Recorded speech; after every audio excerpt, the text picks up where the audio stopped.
Excellent. Oh boy, today's a crazy day. Let's see here. What is today? All right. Good afternoon, everyone. Today is Friday, November 15th. Today we're going to talk a little bit about Pokemon Sword and Pokemon Shield, not Pokemon Sword and Shield. They are two different games, just in case you didn't know.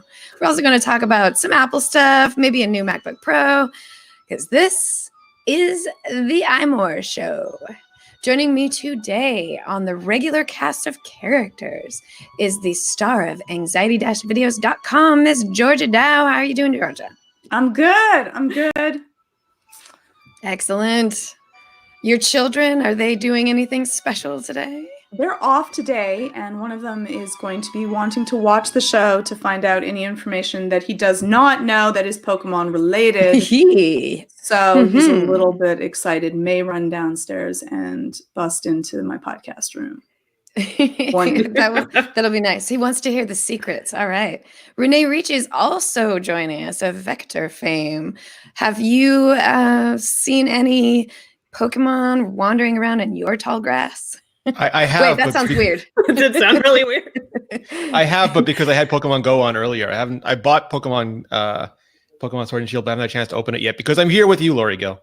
Yes, and I apologize for making you delay that. I'm still at the beginning stages of the game myself. There's a chance Georgia's going to steal it and never let me play it anyway. That's totally possible. The reason we're all about Pokemon today, in part, is because Pokemon Sword and Pokemon Shield launched today, and with us we have special guest Rebecca Spear, Pokemon aficionado, expert of all things Sword and Shield. Welcome to the show. Well, thank you. So let's dive right into Pokemon. And for those of you that hate Pokemon, it's okay. We're going to talk about other stuff later, but we got to hit this first because it's very exciting. So first of all, Rebecca, you've played the game for a little while now, right? You've had some time with it. Without revealing your full review that you're going to have later on iMore, give us your quick take on what you think of the game so far. It is gorgeous. I know there's been a lot of controversy over the games, before they even came out, but it is gorgeous. It's nostalgic. It's definitely different from how it has been in the past, but I think it's, a lot of people are just hating it, thinking it'll just be a big flop. There's no way it'll be a flop. It's a beautiful game. It might not be people's favorite. It might not be the game of the year. I'm not sure yet, but so far it is a beautiful, well done game. Yeah, the one thing I noticed first starting out, and I apologize to Georgia and Renee if they haven't had a chance to play it yet, but I won't give out too many spoilers from the little bit that I played. It feels more role play like, a little more adventure, a little less focused on getting to the battles and starting the battles right away. I personally prefer that kind of gaming. I like to feel immersed in the story. And this just takes me back to the first set of Pokemon games that came out. It even seems more immersive in terms of the storytelling. Do you kind of get the sense of that? Definitely. I think one of the ways that it does that too is you're not quite as far away. In older games, you kind of had this top-down-ish view of everything, and in Sword and Shield, you're a lot closer to your character. It looks like you can interact with things more. The characters, I don't know, they changed up the formula just enough so far from what I've seen to make it feel, fresh and new and more up to date with what's going on with storytelling wise. And I've really been enjoying it. I literally haven't even been able to catch a Pokemon yet because I just picked my Pokemon, which, by the way, so I picked Scorbunny. What did you pick, Rebecca? Woo! Scorbunny. Yes. Yeah. Renee, do you know yet what you're going to pick? No. I know it's hard. I usually don't have any like, I usually just pick the one that looks visually the most interesting at the time. I don't have any religious affiliations to grass, fire, or water. So I when I decided to pick Scorbunny, it was solely based on the fire type because I just prefer the fire type. I think they're a really strong battle Pokemon. But I secretly went and looked at the leaked evolution pictures of all three of them to decide, because eventually they're only in their cutest stage for a short time, and then they start evolving. So I looked at all of their evolutionary stages to see which one was the cutest in its final evolution. I still ended up picking Scorbunny, even though I don't think his final evolution is that cute. I prefer them to be like adorable little characters. So yeah, I know what you mean, Renee, just picking visually which one you think looks the best. So, and Georgia, are you going to play Pokemon at all? I don't think so. Like, my kids definitely will. Yeah. But I don't know, and maybe I'm wrong about that. Like, maybe convince me of what kind of, because I don't even know what type of a game it is and Georgia. what do you do. I don't really know what type of game this one is. I know it's a little bit different, but I'm not sure how. So can someone give me like a rough, for those of us that are not in the Pokemon had her son on. Yeah, no. Instead of you. But there's others out there that have no clues. So yeah, Georgia, did you play any of the Pokemon games when they first came out, or were you? I mean, I was a full-grown adult when they came to the US, so I am that person who I was not a child when it came out. I was in my 20s when it came out. So no, I did not really play it. I've watched other people play them, and watched my kids play them, but. No, I do know what type of a game they are, but yeah. Rebecca, describe in general, what kind of game Pokemon is. And Pokemon Sword and Pokemon Shield are different games. So what is the difference? If you're getting one, explain that too. Yeah. Okay. What do people? Because they may not be buying it for themselves, but this might be a great gift for someone if they know what game should you get if you're going to be choosing one game for your kids or a friend if you're not the one that's going to be playing it.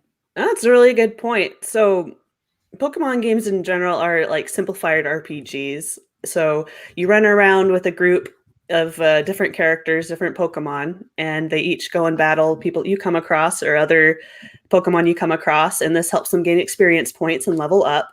And then one of the cool things about Pokemon is that they have evolutions. So, well, most of them have evolutions, some of them don't, but they can morph from being these cute little versions of themselves to being like more intense. And then some of them have a third evolution that gets really cool and really intense.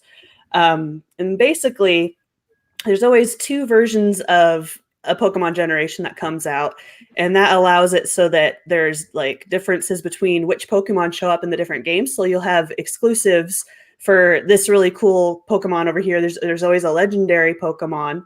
For instance, with Sword and Shield, there are two wolf Pokemon that are legendary. These are the really, really cool Pokemon of the game. And you can only get Zacian in Sword and Zamazenta in Shield. So if you want to catch all of the Pokemon, which is, the tagline, the slogan for Pokemon is got to catch them all, then you need to have a friend who has the other version or have both versions yourself so you can get them all. Now, so if you have two kids and you're getting only one game each, you should get the separate games because the games are similar, but the characters are different, it seems to be. Yeah, that's very true. Okay. And that would help them finding be able a way to work double together. dip is what they're doing. Yeah, that's very true. But if I'm not mistaken, Rebecca, you might know more than I do. The game itself, the story that's told, the characters you pick, and the non-player characters that you interact with, they're all the same. It's just there are additional Pokemon that are exclusive to each, right? So if you're not getting separate stories when you play. You're literally just getting, about a dozen different Pokemon that aren't available in one or the other. Yeah, for the most part, that's been the case with most of the games. The only difference with Sword and Shield is that they also made it so that there are some exclusive gyms that you come across. So, for instance, Shield, you come across a ghost gym, and I think it's an ice gym, but you won't come across those same gyms in Sword. So it just kind of shakes up how you need to plan for your battles and things like that and what you come across. And then additionally, for anyone who knows what max raid battles are, they're making it so that the giant Pokemon you come across that you can fight with friends in the multiplayer, you're more likely to come across different Pokemon depending on which version you have. Ah, interesting. So, Georgia, get your kids, if they don't already have them, get your kids each version. That way, between the two of them, they've got lots of gaming fun to be had. And Renee, or actually Rebecca, for Renee's sake, Are you able to transfer any Pokemon to and from Pokemon Go like you can with Pokemon Let's Go? So it's coming. If so we've got Pokemon Home that Pokemon has announced, but that's not coming out till 2020, and that's supposed to be working with Android, iOS, and the Nintendo Switch for allowing people to trade between Pokemon Ready. Go. And yeah, you are. Oh, well, those are shinies. Oh, I'm so jealous of your Kyogre. Oh. I have Renee's stacked. Renee making everyone feel bad. Yeah. I'll trade you. I have extra, Rebecca. I'll trade you. I have extra. Oh, perfect. Let's become friends after this. Yep. Bonding. I love it. Okay, so Can I ask now, about the though, controversy? Because that's like the juiciest part for me. Yeah. So like I woke up and started watching the reviews, and it seems like they fall into two categories. One is this is the best expression of a Pokemon game ever. It's just you take the traditional role-playing game and it just gives us more to love, less of the annoying stuff. Like IGN was all over just how much fun it was to play, even if it's missing some Pokemon characters, which I guess we can get into. But then the other ones are like, oh man, Game Freak totally just reused all the animations. They didn't put any effort into this. They're just lazy and trying to charge us double. And I'm having trouble reconciling those two reviews. I really don't understand all the hate for this game, because I mean I do see that some of the animations haven't changed much, and some of them do seem to be like exact I don't know, carryovers from previous games, but there's so much other stuff packed into this game.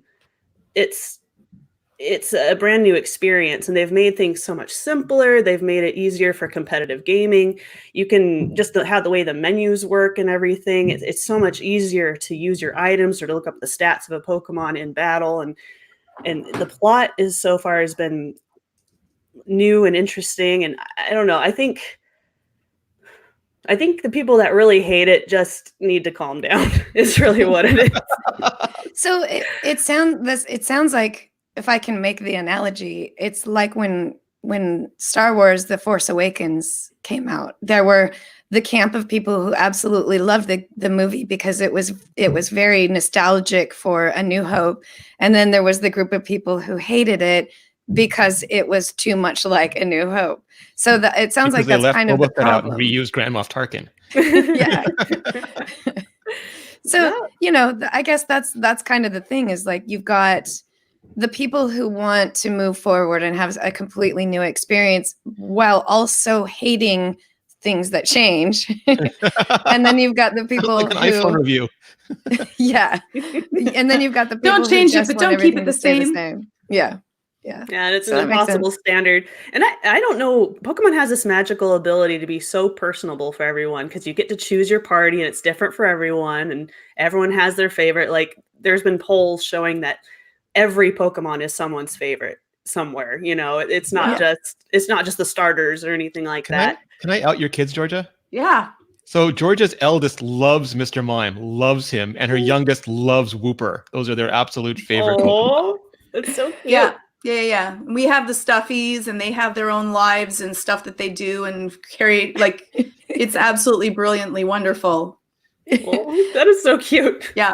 So they definitely have ones that are not probably the. I kind of hate Mr. Mime, so I'm kind of grossed out. You would probably love him the way that we play him. So and Wooper has found out he can't be arrested because no arms for handcuffs. Yeah, exactly.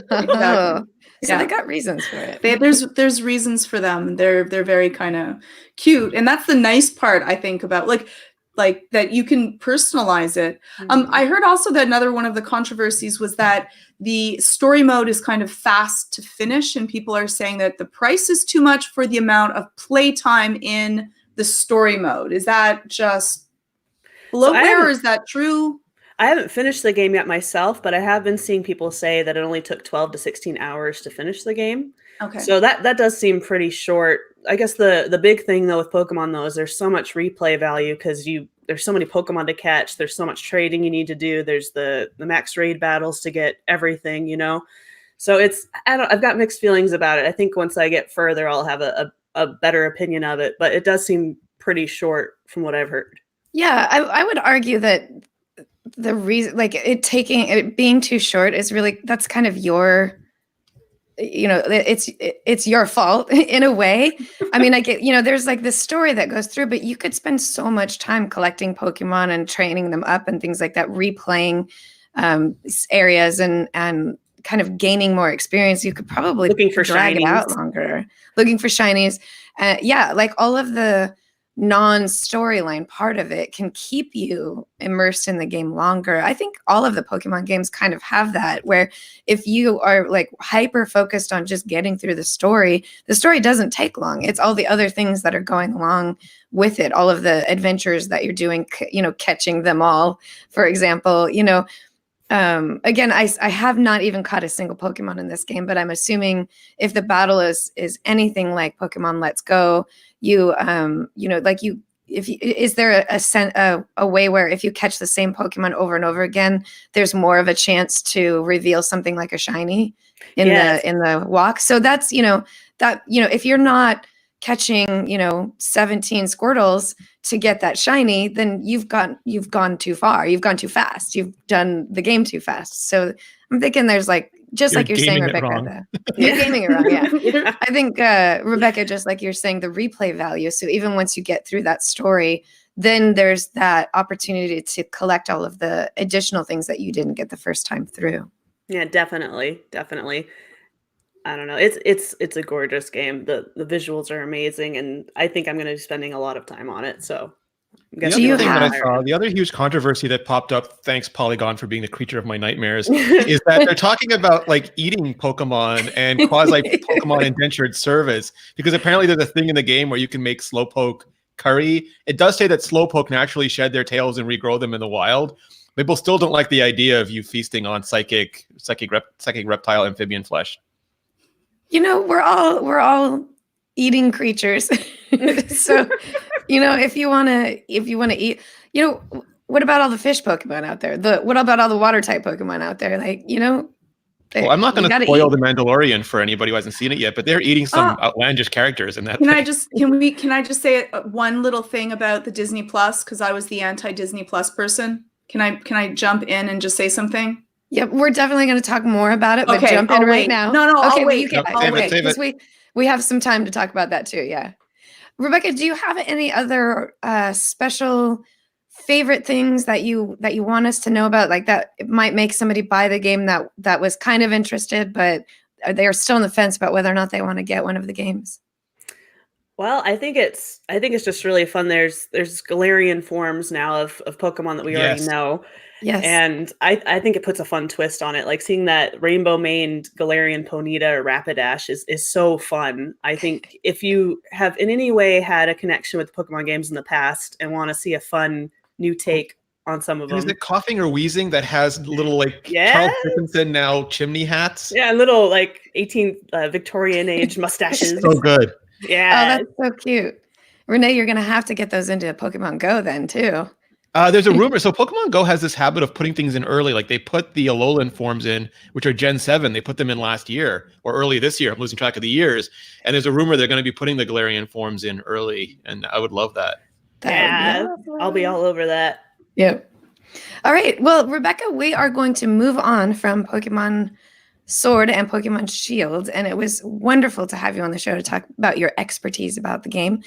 You can stick around and talk with us about Apple stuff, Disney Plus and whatnot, but I do know that you're very busy doing a bunch of content around Pokemon Sword and Shield, which, by the way, if anybody is interested in the game or they're playing it, we have all kinds of deep dive information about how to play the game, how to catch things, how to find things at iMore.com. Just go to our homepage. You'll see it all over the place. You're crushing it, Rebecca. Oh, thanks. Yeah, I'll probably hop off because I've got a lot of stuff to do. So. It was really great having you. Thanks so much for joining us. Yeah, have fun, guys. Thanks, Goodbye. Rebecca. All right, so let's jump right into some Disney Plus. So we had a teaser of this quite a while ago. I think it was when Apple TV first came out, and Apple TV Plus first came out, which is, which one is better, Disney Plus or TV Plus? Georgia, what do you have to say about it first? Okay, so I don't really like it. I don't think it's going to be really worthwhile, blah, blah, blah, blah, blah, blah, blah. My husband was the first one to talk about the graphics, how absolutely stunning They are, and they're really, really The stunning. bitrate is amazing. It's. Are you talking about a specific show or just the whole thing in general? Or we looked at some of the old. We watched The Beauty and the Beast. We just took a look at a whole bunch of clips of different shows to see the difference, and it was gorgeous. The stuff that you can pick up that you never really could see on. We looked at some of the really old animations, like from the Jungle Beast, and you can just see the little hand drawing of the little pieces that you would have never noticed before. Beautiful, absolutely stunning, smooth. As Renee was saying, the bitrate is through the roof and noticeable. And I'm not really someone that would I'm not an audiophile. I don't really, not really. but when I noticed, I was like, wow, that really is amazing. So that's the first thing that I noticed. But then I ended up getting really blown away because, in the end, if you don't have content, I don't really watch movies again. It's not my thing. There are some things that I will do, but I'm not into that. And so Renee was like, let's watch one episode of The Mandalorian. And I'm going to be like, oh, God, another damn Star Wars thing. There'll be no spoilers in what I say, but I'm like, oh, this is going to be so painful. They're just bleeding Star Wars dry. That's so tedious. I can't believe it. I was like, this is going to be horrible. And I started watching. I'm like, the dialogue's kind of like, and that. No, I loved it. Loved it. Loved it. Loved it. Watched it twice. Already. Nice. I've only seen it once. I still think this is weird. Brenda never watches anything twice. Never watch anything twice. She doesn't update her apps and she never watches anything twice. Never. No. And she's done both this year. I think 2019 was the new Georgia. Yeah, probably not. But in this case, yes. One is that we were chatting during it because I thought it was going to be horrible.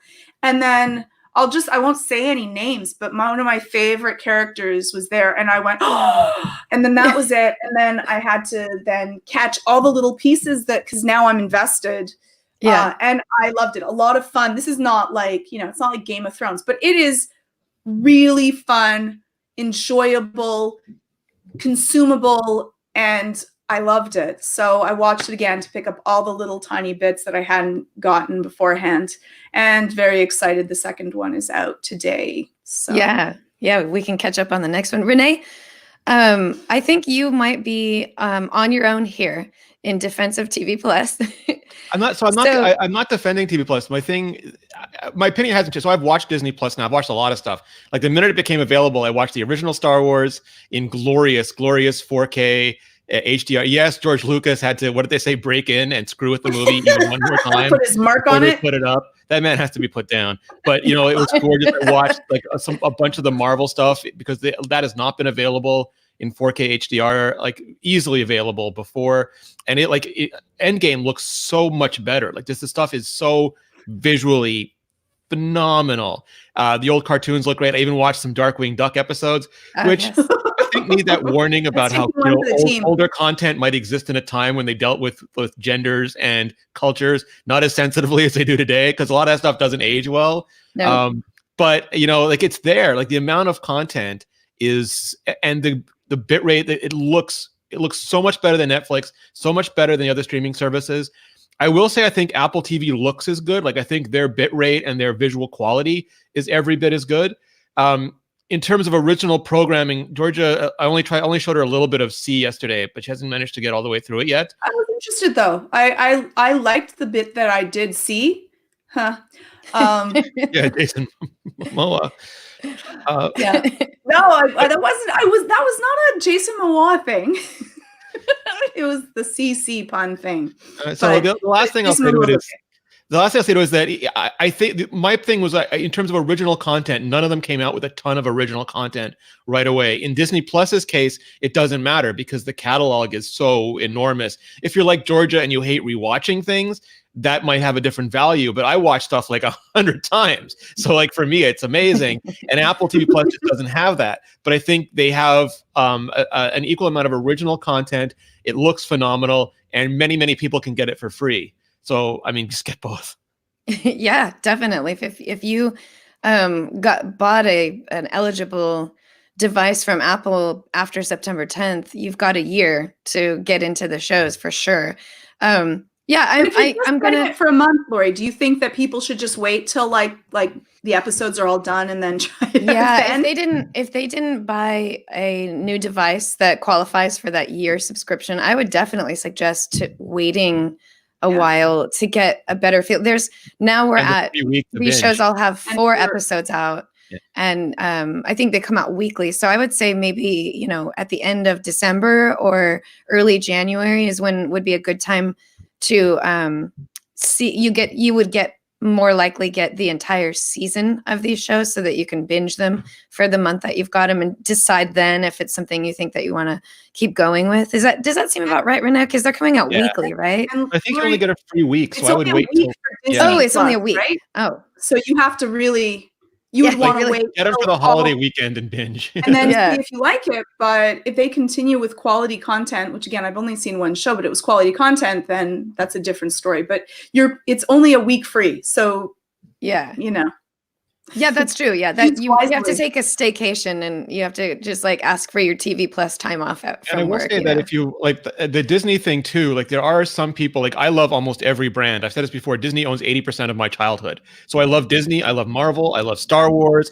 I like watching the National Geographic stuff. I don't know if I'll rewatch The Simpsons, but I'm happy that they're there. I've already started. There are like Netflix has a wider variety of content. So if you're not there are people who really don't like Marvel. They prefer the DC stuff. They don't like Disney. They prefer Star Trek to Star Wars. If you are that rare bird of a person, you may also prefer something like Netflix or CBS All Access that has, not Disney stuff. Because Disney's only ever going to give you Disney stuff. Right. They're never going to spread out any further than, I don't know. They could acquire whoever they want and then add that to their... They don't have the rights to stream their own stuff for yet. So you also have to factor that in. Yeah. Yeah, I think, my review, though, I wrote about it, and I do think that in terms of what you get for what you pay for right now, I think Disney Plus wins. But that is because of the huge catalog of content they have behind them. I think, especially, I don't know if you've been hearing the rumors and seeing the announcements of the new TV shows that are getting made and the actors that are attached to those and the directors that are getting attached to those. Within the next year, TV Plus is going to have so many potentially fantastic, real addictive shows to watch that, I'm looking at these people going, I would watch anything that they're in because it's probably going to be good. And they're all attached to it. And that's just going to be within the next year. And I've got my 1-year subscription. So I know by the time November 2020 comes around, I will almost definitely be continuing my service just because there's so much going on and it's so inexpensive. Yes. At least for now, they might change the price someday, but at the price that it's at now, you can go get yourself to a cup of coffee, a week or a month. You could get yourself 1 cup of coffee a month and pay the same amount. It's only $5. So it's so inexpensive. And frankly, in 2020, if you're asking me whether or not I should keep paying monthly for TV Plus or monthly for Disney Plus, I might actually have to make a decision one or the other. And I might actually choose TV Plus in that case. Well, 2 quick things. One is some people notice there's no Spider-Man, that Sony owns Spider-Man, not Disney. So that explains that part to people. Mm-hmm. But also what I realized is I haven't opened Netflix in a month. And the reason for it is Disney Plus, like all the other services, is inside the TV app. And that's where I go most of the time. And it just shows me what the next thing is to watch. And Netflix won't take part in that. Disney is completely integrated. And I forget that Netflix is there. And they haven't put out anything so compelling that it forces me to go back to Netflix recently. So if one falls out, it might end up being Netflix, which a year ago I would never have said. Yeah, well, I don't know. I think, Renee, you might be part of a use case that not everyone fits into. I love the TV app, but I actually don't only watch things from the TV app. So, I think there's probably more people like me out there who we just go to our various apps instead of going to the TV app. But for some reason I haven't, and because I know there's going to be new stuff in YouTube. Netflix, I'm going to go there. It's going to say that something new came out 9 months ago. And I know it's not new. You think I'm too and then they change the posters so that I think it's new, and I know I've already watched it. It's so true.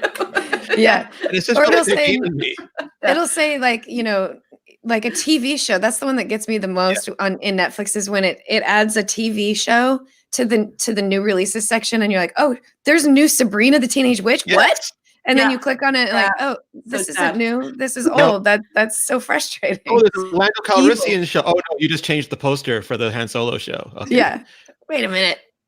So I'm just waiting till we end up with like a bundle of all of the streaming services and like space and like HBO or extra, and it comes back to being cable again. Yeah, I was just gonna say, Georgia, you're describing cable. We don't want that. Exactly. Well, we want them to be separate. What's happening is I know. Yeah, I disagree with that. I like Renee. I think we've had this discussion before about like this idea of subscription fatigue and people starting to get frustrated with having to subscribe to all of these services. And I actually disagree with that. In that before there was ever a such thing as TV shows or digital subscriptions that you could get, you were going out and buying those things individually. And if you go back to before there was a such thing as the internet, or at least in the way it is now, we were subscribing to newspapers and we were subscribing to magazines, and we had, rental subscriptions where if we rented, 5 movies a month, we paid X number of dollars when we went to our local video store to do it. It's actually the same as that. It's just now it's all right there in your home. You don't have to go out and do it. Nothing is delivered to you. It's just there for you. So I don't think that there is any kind of subscription fatigue. I think we just see different companies like Apple specifically and how they have subscribed to Apple Arcade, subscribed to News Plus, subscribed to Apple to TV Plus. And then that starts to feel like, why do I have to subscribe to so many things? Why can't it all just be bundled into one? Which there is a rumor that Apple might be considering that in the near future. But I don't think that I don't think that there's a bunch of people that are like, I'm not going to subscribe to this because I'm tired of subscribing to things. I think we just need to we need to remember what it was like before there was all this internet and digital stuff, and like realize like we were doing it then. It was just in a different way, Yeah, I think they don't remember. I think they're going to say exactly that and not realize like the irony of saying, I'm not going to, like, you had to wait for Lion King to come out of the Disney vault and then pay $20 for it. And now it's just available anytime you want to watch it. And then there's a whole ownership versus like renting, and it could go away at any time, but you're only paying $4 for it. Like it's a complex issue, but I think that's part of the overload that people feel. Yeah. And I do blame the movie industry, because the music industry, this is solved. Like you subscribe to Spotify or Google or Apple or any of a dozen others, and you get almost all the music. Like there's variants, but the movie industry, they're like so desperate not to have that Warner Brothers wants me to subscribe to DC to the DC streaming channel separately from HBO Max, and it just makes me mad. Yeah, that is very frustrating. It has come such a long way though, from the only way that you could watch a lot of things were through cable subscriptions, and that has been broken out, and we've come a long way from that. So like a streaming service like Apple Music or Spotify or something like that was for movies and TV, where you really just kind of paying that money for the user interface more than you are for the content would be fantastic. And I don't think that's ever going to happen. I do think that there's going to be distribution companies that are going to come together. So you would maybe you would pay a $10 service that included, Warner Brothers, and sort of like the way the Disney thing is now, but it would go beyond just Disney, though Disney owns so much that they kind of have done that. They've got the Nat Geo and Pixar and Fox. So they actually have a version of what I'm thinking. So it could be something more like that, where you're going to pay a bundle subscription for, like 3 or 4 different movie makers or television show makers all in one. And then at that point you can decide, do I prefer, Fox to CBS, or do I prefer Warner Brothers to Sony or something like that? And you can kind of like decide that way, which way you're going to go. So, but then, that gets us back into that whole cable thing. And if we go too far in the bundling, we're going to, 5 years from now, people are going to be complaining about how they wish that they could just watch, the one service, and they don't want to pay all that extra money for, you know, their Marvel movies or something like that. Like, why do I have to pay for all this other Disney content? All I want is the Marvel content. There's this saying, I don't know if you ever read the Vampire Lestat, Anne Rice's Vampire Lestat, but like one of his rules was, given an educated choice, everyone is going to choose to become a vampire. And then any vampire would give anything to become human again. And that reminds me of this. It's like, if anyone who's on a bundle will give anything just to get a la carte, and anyone paying for a la carte will give anything just to get a bundle back. And like, we've been spoiled because in Quebec, we've had bundles on our cable for like years. Like I used to pay $20 for 20 channels, $30 for 30 channels. And there was some weird things, like you had to have a certain amount of Canadian channels, and they would just relabel a US channel to get around that, which was hilarious. But there was a thing to be said for unbundling all this stuff, but then you realize what the real cost is and how they've been using bundles to subsidize stuff all this time. Because nobody watches that one channel, but they still pay this, and that helps defer the cost of the really popular channel. And I think there's probably a middle ground where we can have some really popular bundles for people who are happy with those bundles, and then a la carte options for people who are like, I don't care what it costs, I just want the 3 channels I want, and I never want to see that other damn channel again. And then I think everyone will be happy. Yeah, we might get there. I think we're pretty close to that right now, as it is. It's pretty good. I hope. So when you're watching your, you know, high bit rate 4K Disney Plus, TV Plus, whatever it is, if your Wi-Fi isn't any good, then you might as well just not be watching TV. Yeah, serious. That's where Netgear comes in. Did you like the way I segued into that? That was awesome. Perfect. Thank you. Is your Wi-Fi feeling old? Does it buffer while streaming? Does connecting new devices slow it down? Can it handle video games, video calls, large file transfers? And what happens when you try to do it all at once? It doesn't matter how fast your internet connection is if your Wi-Fi router is old and outdated. With Orbi Wi-Fi 6 from Netgear, your Wi-Fi will feel new again. Wi-Fi 6 is the latest tech that allows more devices to connect and stream simultaneously without impacting speed or reliability. The result delivers the fastest Wi-Fi for all your devices anywhere in your home. Streaming in HD, 4K, or even 8K without buffering, eliminating lag while gaming, and connecting more devices to your Wi-Fi than ever before. Orbi Wi-Fi 6 is like upgrading your Wi-Fi to first class. If you're ready for the best Wi-Fi ever, you can get it today from Netgear and never worry about Wi-Fi again. Check out Orbi Wi-Fi 6 at your local Best Buy or at netgear.com/best Wi-Fi. That's netgear.com/best Wi-Fi. Thanks to Netgear for sponsoring this week's episode of the iMore Show. I have to give myself a pat on the back for that. A wonderful segue. That was a very good segue. So we've talked a lot about entertainment. Let's talk about what we can watch our entertainment on in the form of a 16-inch display. We just got the 16-inch MacBook Pro this week, and there's so much to unpack here.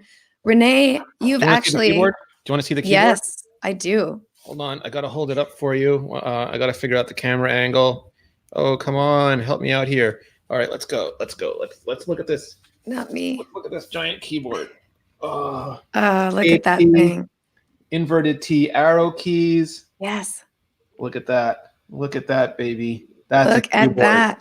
That's magic. So I'm looking at the keys themselves are slightly smaller and farther apart. Is that true? Yeah, well, they're slightly further apart because they're slightly smaller. They're 0.5 millimeters smaller around each side. They really don't look any different. They don't. Like, physically looking at them, they don't look any different. Their size is slightly different, and the touch bar is slightly a couple millimeters further away, and there's a millimeter more travel on them. They're like a millimeter higher, but they've got a completely new switch system. So instead of the butterfly switches, they have scissor switches back, like the 2015 and previous MacBook Pros, but they have an all-new rubber dome, which sort of... So the problem with the scissor switches before is you have like the scissor mechanism, and then on top of it, you had this switch, and it would move around on top of it. Yep. The butterfly keys, because they were even, it balanced it out so that they were stable. But, so many problems. So now they have the scissor switch back, and they've put a piece of rubber in here that when it gets to the top, the rubber fills the space and keeps it stable. And then when you push back down, the rubber compresses to give you like a slightly more punchy feeling when you type. So it feels more like a clackety-clack keyboard, but because they're not using cherry switches, it doesn't have a clickety-clack sound. That has more of a chunkety-wunk sound, which Apple says is more pleasing. Like it's less distracting if other people are listening to you. I'm not that acoustically empathic that I can really tell at this point, but it definitely has a much punchier feeling than the butterfly keyboards, even than the old keyboards, but it's way more stable and it's nowhere nearly as loosey-goosey as the old keyboards. Yeah, so like just quickly, I can say I can definitely tell a difference in sound from the Magic Keyboard on my Mac to the butterfly mechanism keyboard on my MacBook Pro. So in terms of sound, if the new MacBook Pro keyboard, which it's actually being marketed as the Magic Keyboard for MacBook Pro, but it is not a Magic Keyboard. It's sort of a hybrid version that it's inspired by the Magic Keyboard for the Mac.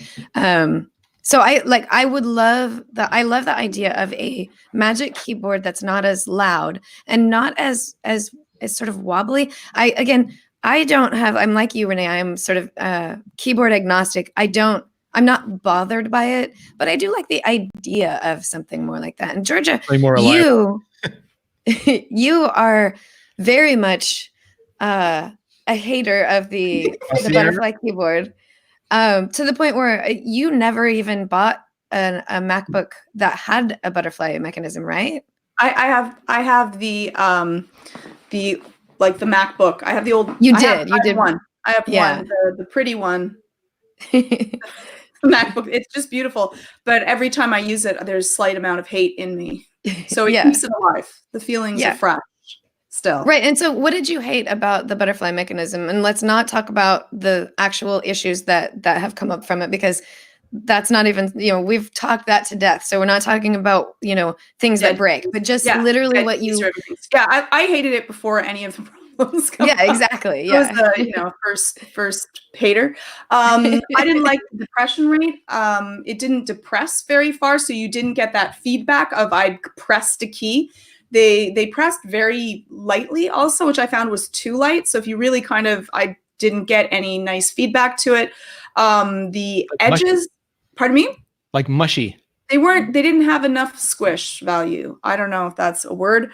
I didn't like that they have really sharp edges and you don't depress very far. So there was a very little amount of depression. So when I'm pressing it, it's almost like typing on glass for me.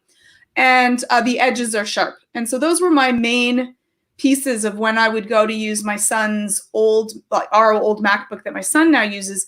I would go back to being really happy and being like, wow, this is what it could be like. And the concave nature of each key bothered me because that left the edges sharp as well. Though I did not like on the old keyboards the amount of give that they had side to side. Mm-hmm. They really did shift a little bit and felt like loosey-goosey is the only word that I have for it. That's the term I've been using too, so it's good. Yeah. So Renee, I did take my laptop over to Georgia's yesterday so she could try it. Oh, what did you think? This is so much better. It doesn't have the side-to-side shimmy. Right. There is much more. It's not shimmying. Shimmy's bad. I'm the tiki. It's like that Shaquille O'Neal. Yeah. The depression, there's more depression on it. The depression feels good. The only things that I would say that are negatives for me is they're still concave and the edges to the keys are sharp. And even when I'm using my Magic Keyboard, the edges are not sharp. They're really quite sharp and not rounded off onto the edge. And that is an unpleasant feel for me. So it's not really that it's concave in nature that's a bother, but it's that the edges have not been slightly tapered. And so that I still don't like. Mm-hmm. Because when you have the arrow keys on the side, two of them are rounded so that you know which one you're using. Yeah. Love it. And I go, oh, that's what this could be like. Feels so much better. But it's a really nice keyboard. They have fixed the problems that I have with it. I would just round the edges. Like, listen, Apple, if you're watching, just you know, round off those edges a little bit, because You have a nail file. You could custom. nice. I actually, interestingly enough, when I buy something and it has a sharp edge, I will take out a file and file it down, because I dislike that so much. Even on none of George's swords have ever killed me. No, it's true. Drawers and other things. I'm like, why did you like? Again, it's a cost. But for when you're playing for a premium product, you would expect that they would have already done that. I shouldn't have to get out my nail file. I would. You're very tactile motivated for sure. More than most, I think. But that's good, because you're going to be the hardest judge, which means, you know, you're going to be like a great frame of reference for whether or not other people are going to like it. So if you are the most offended at the differences and the problems with keyboards, then most other people will say, if Georgia is okay with it, then that means it's good. So that's good. That some people like the edges because it helps them tell the borders of the keys, which is one of the. I'm sorry, there's no slightly rounded edge still tells you a border of a key, because there's a depression. So I don't buy that. I don't know anyone that would like something that is sharp. Like, you know, I'm not saying don't have an edge. Yeah, I'm touching my Magic Keyboard right now, which has flat keys. There's no concave, but they do have the rounded corners. I can use the edging to know where the next key is. Fingers have like some of the most high amount of rate of nerve endings besides like your tongue. So you can you lick your keyboard. Well, you could definitely tell if you type with your tongue, but if you were typing with fingers, you can definitely tell. It has the highest percentage of like, you know, dots per square inch. Yeah. So I feel like my lack of finger acuity is being singled out, and I'm being finger acuity shamed right now. Sorry, I feel like finger acuity shamed. Renee, so Mike Kelly asked you to hold the MacBook Pro up to the microphone and type on it real quick. So let's get that sound real quick. All right, so I can do both because I have them both here. I'll do a side-by-side comparison. So first, this is the current MacBook Pro, which we can barely tell the difference. Oh wait, this is the current one. I'll put this down. Hold on. Yeah. It's the current one. Okay, now I'm going to switch to the new one. It's a very familiar sound to me. Bear with me. I've got to do some logistical shenanigans here. All right. Oh yeah, it is more muted. It's significantly less. Can you go back noticeable. to the first one again? Yes. It's almost like there's a muffle in there, like there's a blanket in there hiding the clickety clack. Right? I'll try to do both. Hang on. It's a higher tone. The old one is a higher tone. New one. Old one. New one. See what I mean? Yeah, that's very different. Yeah. Oprah, Uma Oprah. That's very interesting. And actually, I hate typing in quiet public places. Mm-hmm. It's not that the MacBook Pro is worse than others. It's just I hate hearing other people typing. And so I'm always like, I'm trying to like softly press the keys so that I don't sound like that.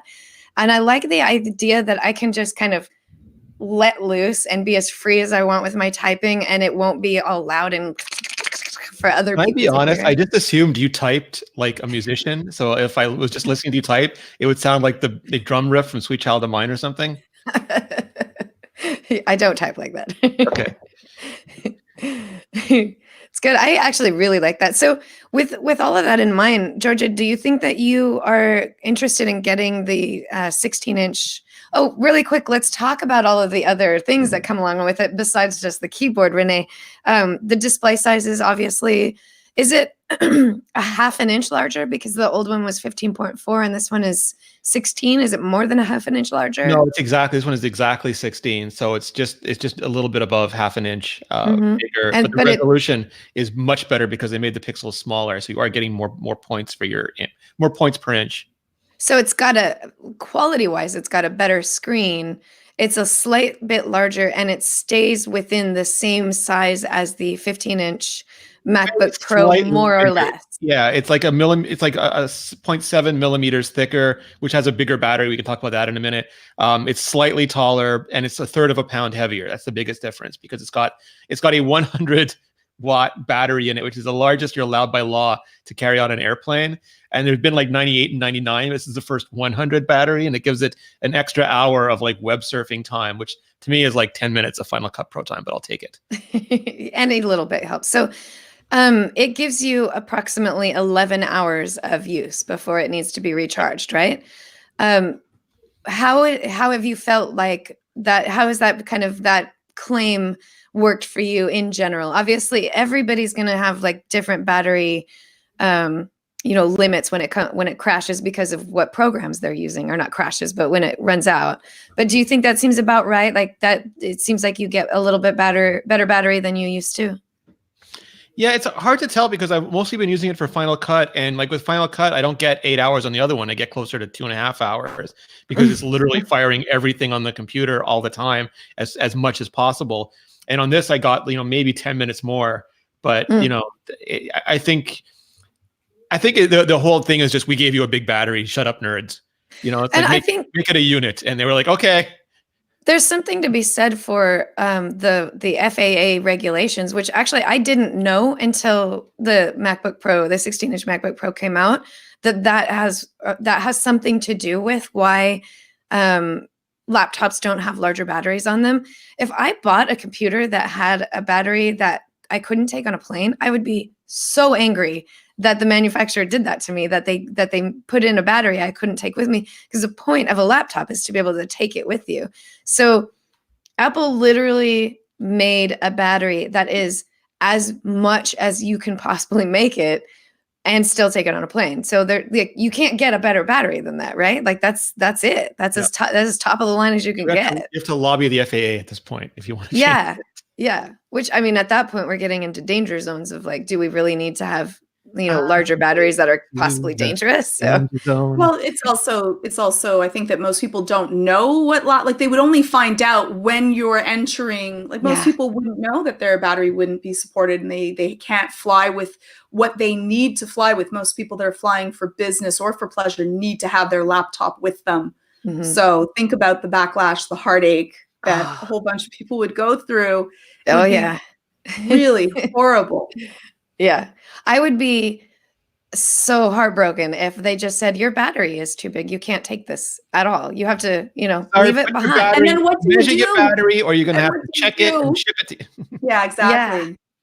No. Sorry, sounds like a nightmare. Yeah.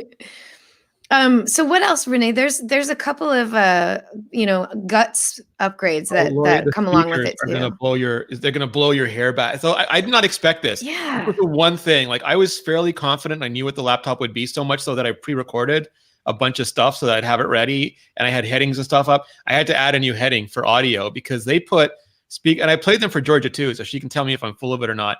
But it sounds like they took a HomePod, smashed it down, and stuck half of it. Now, I will say that it's designed for someone sitting in front of a laptop. The HomePod is designed to fill a room no matter where you're sitting, so it's not as big a challenge.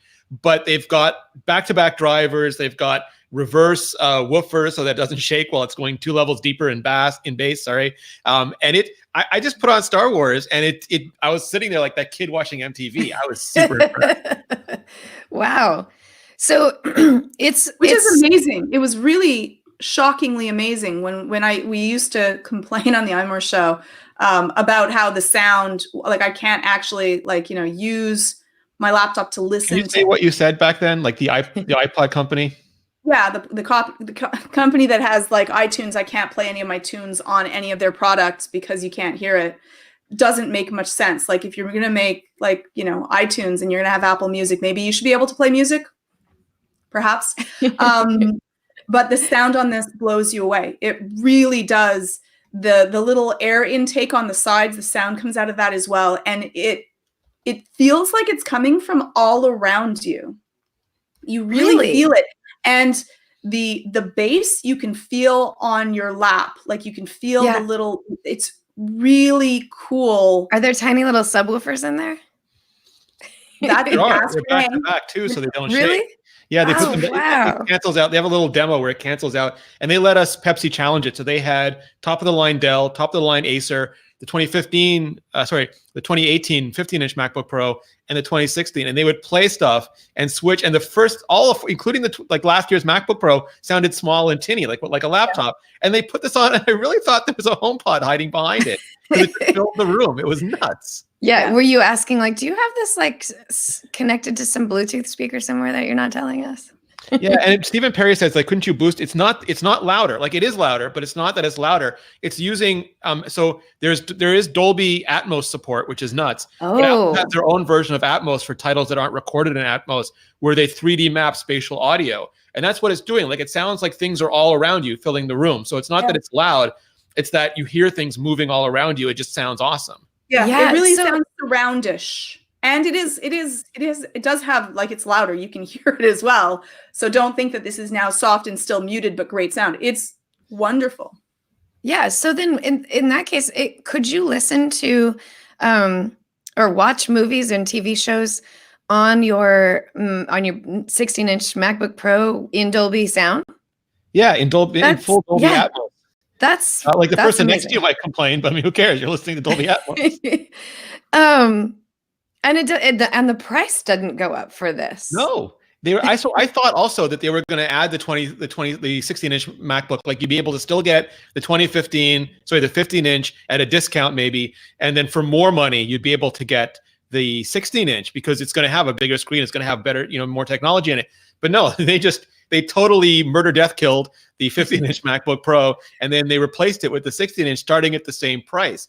It does go up way higher. It'll go up to $6,000 if you max it out. $7,000 actually. Yeah, which is the starting price of the Mac Pro. But that's with 8 terabytes and of SSD and 64 gigabytes of RAM, which you could previously not get on a MacBook Pro. And like there's this video they have up, and we got to see some of the people involved with it. But they just have what's his name, Felder, who's a really well-known music producer, and he's like, I'm gonna check out the spell. Oh no, you didn't. Oh no, 8 terabytes. Because like a lot of these people, like people who produce for really famous musical artists or make videos, like previously they had the people who made Desposito, the music video, and they're like, you don't understand.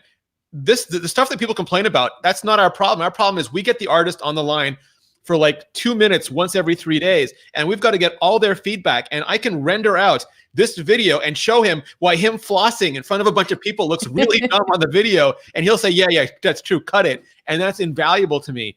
So their ability to carry all their stuff with them, like Felder had stuff that he used to have to keep on a server on this machine. Like, he used to have all these different instruments stored on a server that would then populate when he needed them. He could have that all on board now. And that means that he was sitting in the back of a car and he was adding tracks, and the track list was huge. Like, you had to rotate a 6K display to show the tracks uncompressed. And he was doing that all in a car. And he said, like, I love the way he described it. He said that for a long time, computers got in your way. Like, as much as they helped you, they got in between you and your art. And slowly that's been compressing. And now that you can have like 8 terabytes and 64 gigabytes, that space has gotten really small, and he can just take the idea from his head and realize it in Logic, or they can take the idea from their head and realize it in Final Cut Pro and get that to the artist and get that back fast enough that it makes their lives so much easier. And because they bill all this stuff to their clients anyway, that's literally more valuable than any amount of money. Yeah, that's really impressive. Like, Renee, you kind of struggle every time there's an Apple event that you have to pack all of your gear to go to so that you can do all of your video recording on top of that and bring your hard drive with you because you have to store it somewhere else. Are you considering getting, maxing out the 16-inch MacBook Pro in order to like reduce the amount of things that you have to carry in your backpack with you every time you travel? I am. There's only one thing. There's one thing that's still missing, and it's really weird that it's missing. It still has a 720p video camera. It doesn't have Wi-Fi 6 either, which I think it should, because the iPhones have that.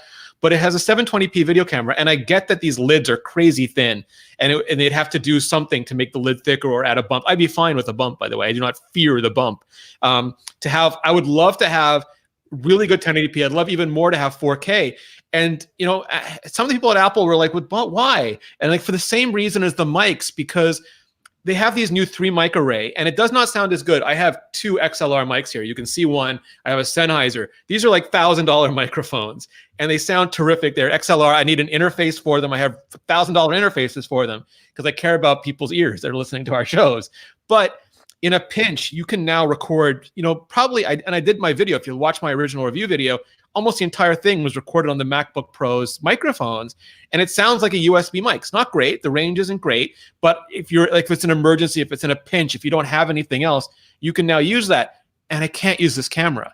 And I would love it just to be able, if something breaks, Lori and I are like, we're in Cupertino, there's breaking news. We could sit down and with a good camera and a good mic, we could film like a whole episode without having to have any other gear with us.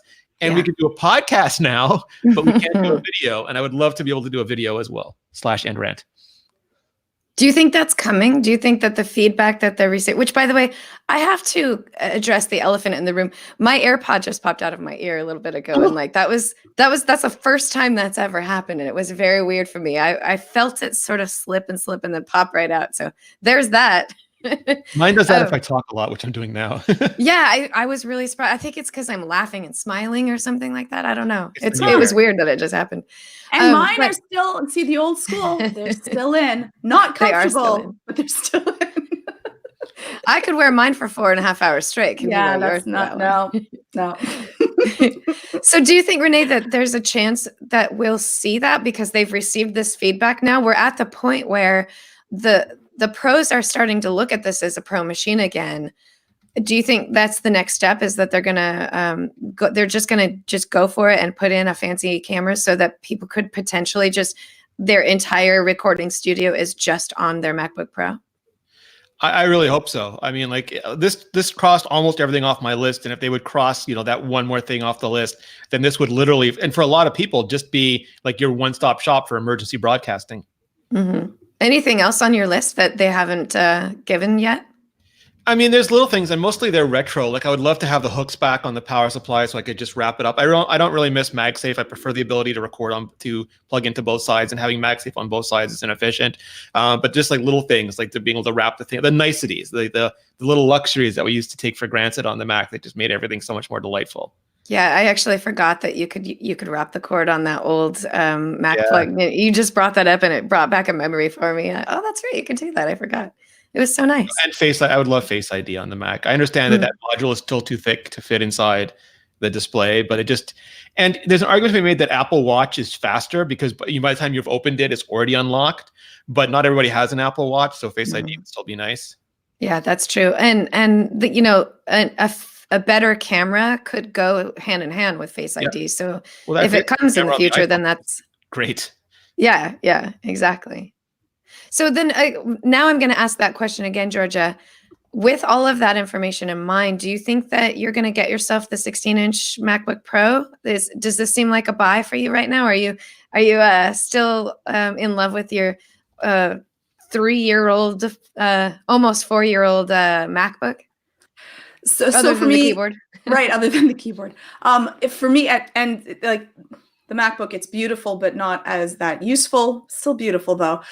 For me, it's the form factor of size. It's too large for me. I use it because I can bring it around. I can put it onto the when I'm in the living room, I can bring it in the living room. If I need it at work, I can bring it to work. If I need to go traveling, I can bring it easily traveling. I'm not usually doing anything that I need processing speed or a really big battery life. So for me, it would still be a no, though. You know what? I'll take small and a great keyboard when they show up. That would be awesome. Would you like an Air with this keyboard? Is that what you're saying?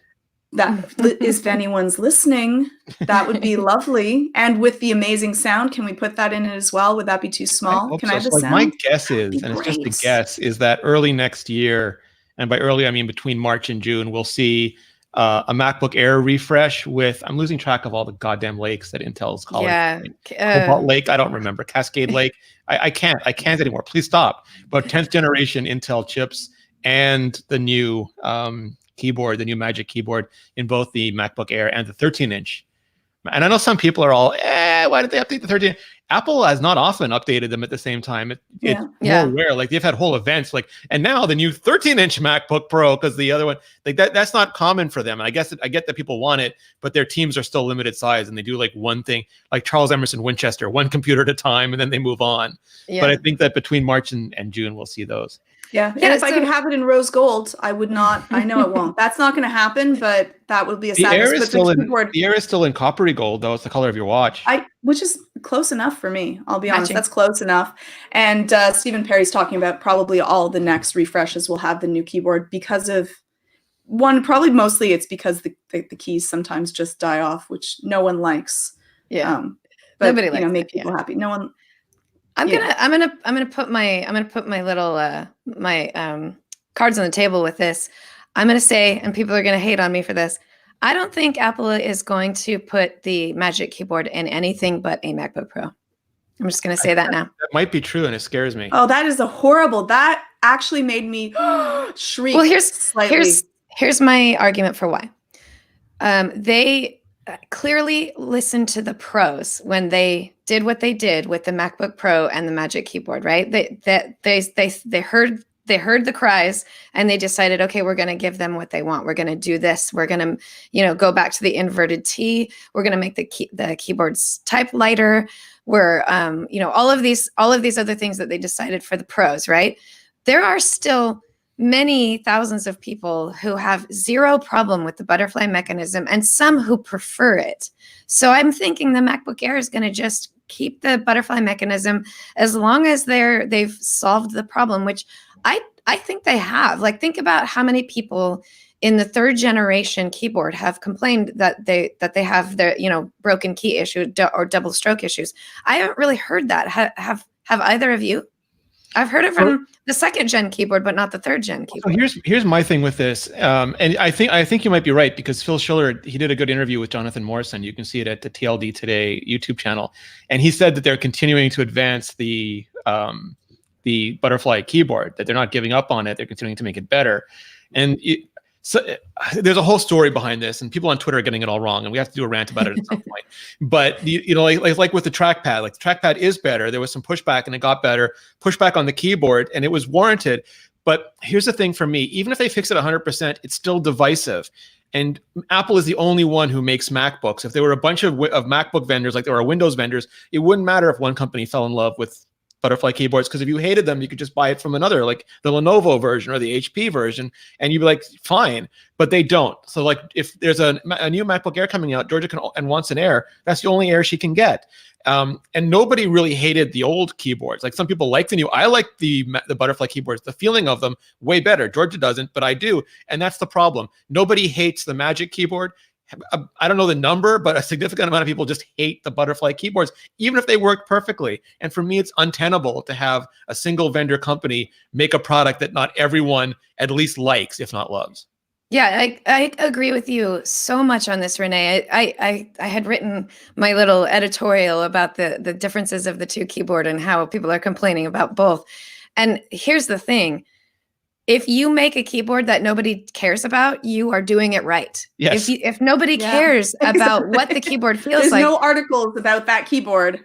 Right. Then that means that's a good keyboard. If one person goes, I hate the way this keyboard feels, then you maybe need to go back to the drawing board. You have to make something that is not there. Not something that people love, because there's always going to be people that hate that.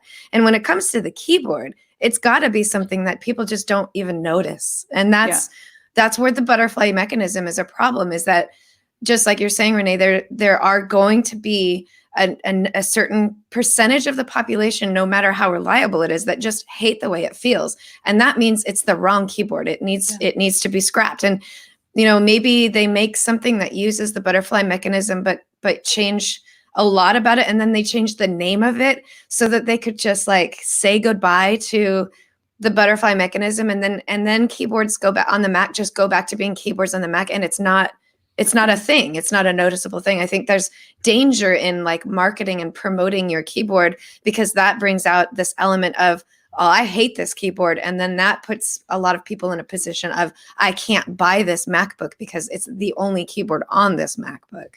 Yeah. And you want to think that this is something that like you're not just hating something that other people like. This is something that no one really talked about to now we're discussing it. Yeah, that's a problem.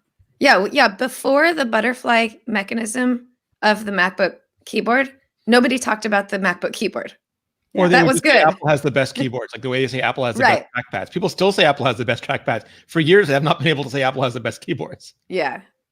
So we'll see. I still do think that they're going to keep it, but I don't know that it's the right decision, at least for a few more years. That's my vote. So sorry, Georgia. You're going to have to get the 13-inch MacBook Pro with the Magic Keyboard when it comes out, if that happens, if you want to upgrade.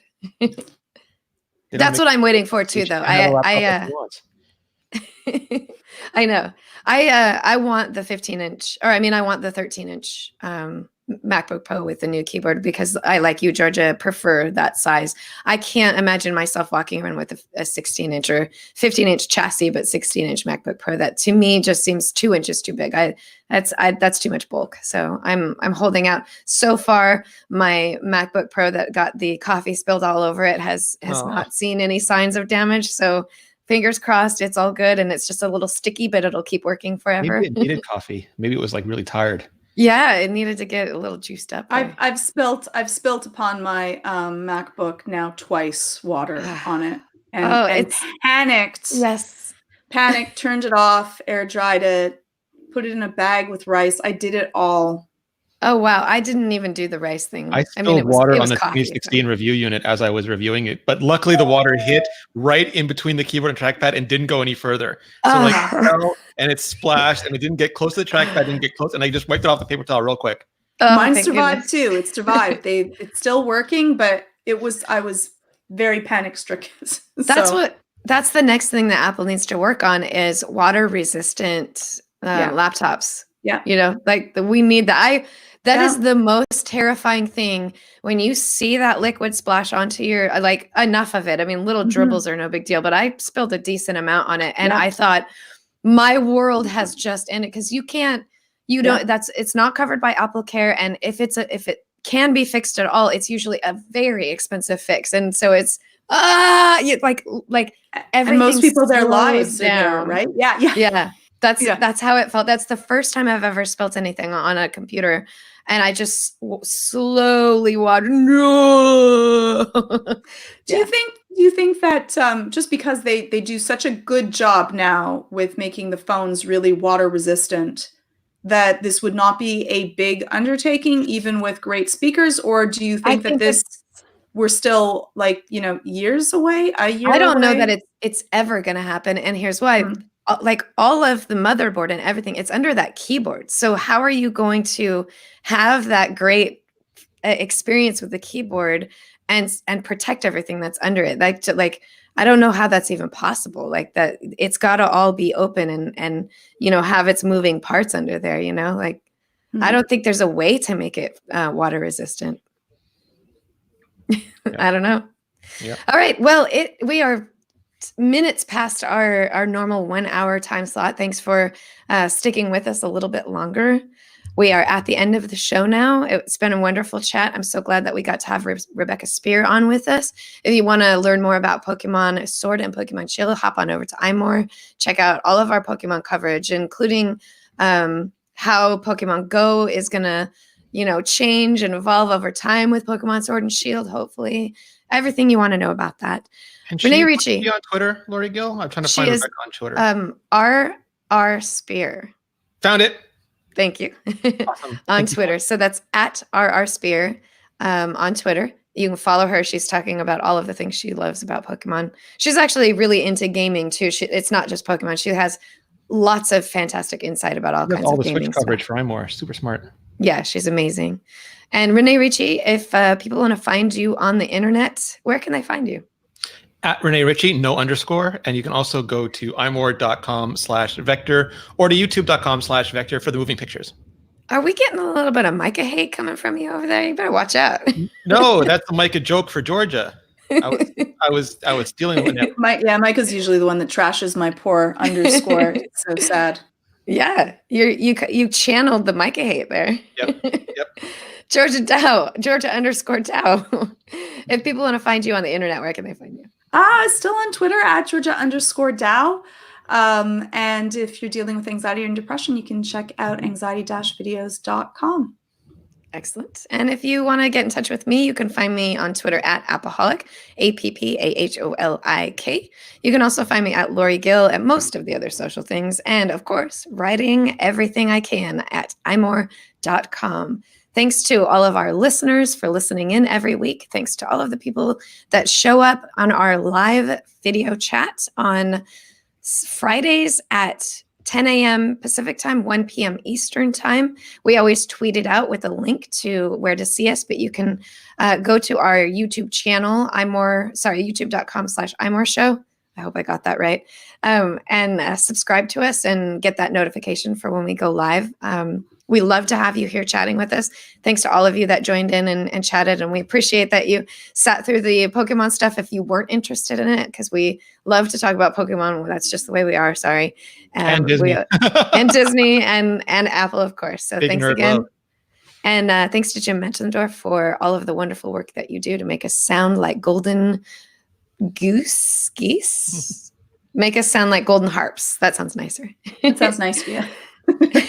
And have a great rest of your week and enjoy your new MacBook Pros and your new Pokemon games and all that other fun stuff.